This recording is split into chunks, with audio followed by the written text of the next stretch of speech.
Ika-11 kabanata. Kaya nga, tularan ninyo ako, gaya ng pagtulad ko kay Kristo. Ang pagtatakip sa ulo kapag sumasamba.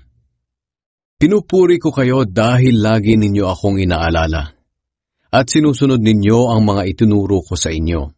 Ngayon, gusto kong malaman ninyo na si Kristo ang ulo ng bawat lalaki, at ang lalaki ang siya namang ulo ng babae. At ang Diyos naman ang ulo ni Kristo. Kung ang isang lalaki ay nananalangin o nagpapahayag ng mensahe ng Diyos na may takip ang ulo, nagdadala siya ng kahihiyan sa kanyang ulo na si Kristo. Ang babae namang nananalangin o nagpapahayag ng mensahe ng Diyos na walang takip ang ulo ay nagdadala ng kahihiyan sa kanyang ulo na walang iba kundi ang lalaki. At para na rin siyang nagpakalbo. Kung ayaw magtakip ng ulo ang isang babae, magpaputol na lang siya ng buhok. Ngunit kahiya-hiya naman sa babae ang magpaputol ng buhok o magpakalbo. Kaya dapat siyang magtakip ng ulo. Hindi dapat magtakip ng ulo ang lalaki kapag sumasamba dahil siya'y larawan at karangalan ng Diyos. Ngunit ang babae ang karangalan ng lalaki. Sapagkat hindi naman nilikha ang lalaki mula sa babae, kundi ang babae ang nagmula sa lalaki. At hindi naman nilikha ang lalaki para sa babae, kundi ang babae para sa lalaki.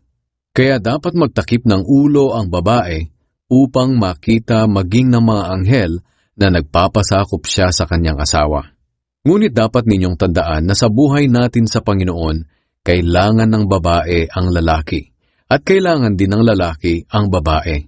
Dahil kung nagmula ang unang babae sa lalaki, ang lalaki naman ay pinapanganak ng babae, at ang lahat naman ay nagmumula sa Diyos. Kayo na rin ang magpasya. Kaaya-aya ba na makita ang isang babae na nananalangin ng walang takip sa ulo?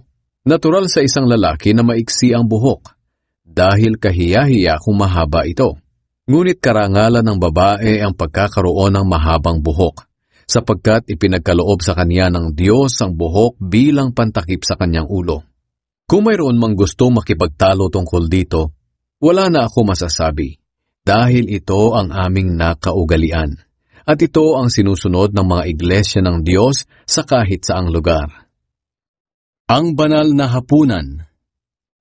Tungkol sa bagay na tatalakayin ko ngayon ay hindi ko kayo mapupuri, dahil ang mga pagtitipon ninyo ay nakakasama, sa halip na nakakabuti.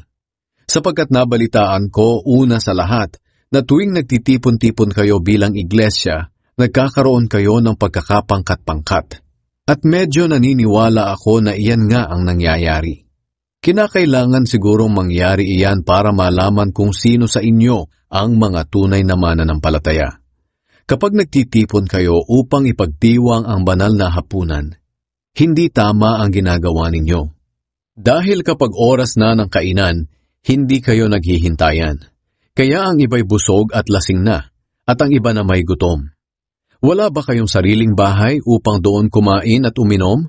Sa ginagawa ninyo'y nilalait ninyo ang iglesia ng Diyos at hinihiya ang mga mahihirap. Ano ngayon ang gusto ninyong gawin ko? Purihin kayo? Aba, hindi. Ito ang turo na ibinigay sa akin ng Panginoon at itinuturo ko naman sa inyo.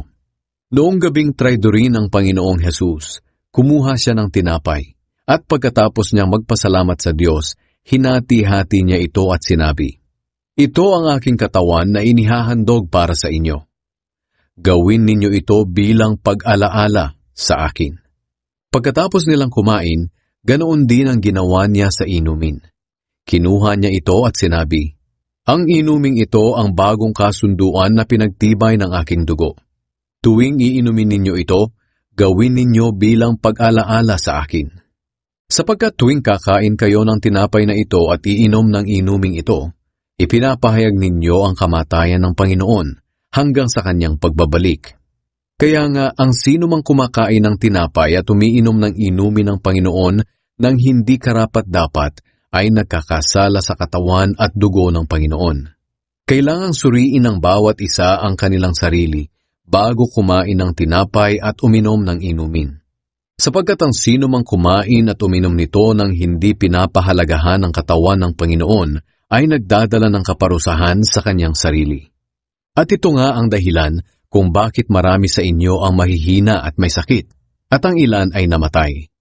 Ngunit kung susuriin natin ang ating sarili, kung tama o mali ba ang ating mga ginagawa, hindi tayo parurusahan ng Diyos.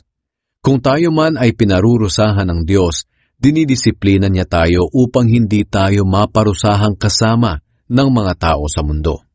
Kaya nga mga kapatid, kapag nagtitipon-tipon kayo para sa banal na hapunan, maghintayan kayo. Kung may nagugutom sa inyo, kumain na muna siya sa kanyang bahay nang hindi kayo maparusahan ng Panginoon dahil sa mga ginagawa ninyo sa inyong pagtitipon. At tungkol naman sa iba pang mga bagay, saka ko na aayusin pagdating ko riyan.